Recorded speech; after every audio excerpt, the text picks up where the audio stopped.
In the quiet corners of Norwegian folklore, there exists a tale that still echoes through the fjords, the story of Solomon, the man who never stopped growing.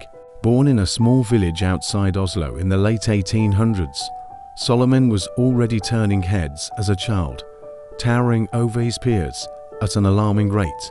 By his teenage years, he had reached 8 feet, and the local doctors were baffled. While most people's growth plateaus in their late teens, Solomon's body seemed to defy nature's laws. He would wake up each morning slightly taller than the day before, watching as doorways became increasingly difficult to pass through. The villagers initially celebrated him as a local wonder, but as he approached 10 feet tall, fear began to replace fascination. Solomon, despite his intimidating size, was known for his gentle nature. He would spend his evenings sitting at the edge of the forest, whistling beautiful melodies that would carry through the valley. His whistle was as unique as he was, deep, resonant, almost otherworldly. But as he surpassed 11 feet, something changed. The military began showing interest, and mysterious men in dark coats started appearing in the village.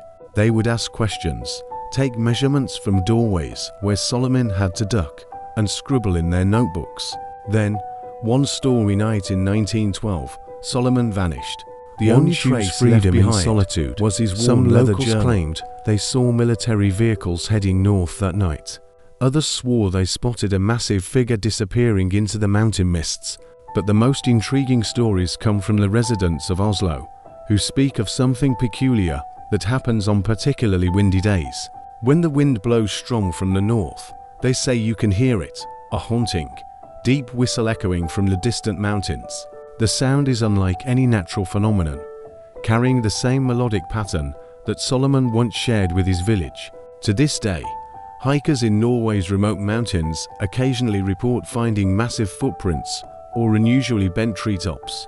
Some say the military kept him in a secret facility, conducting experiments to understand his unique condition.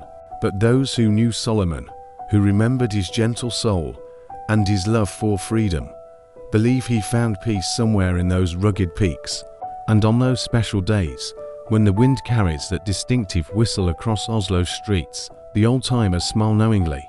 They say Solomon is still out there, still growing, still whistling his songs to the only audience that never judged him, the mountains themselves.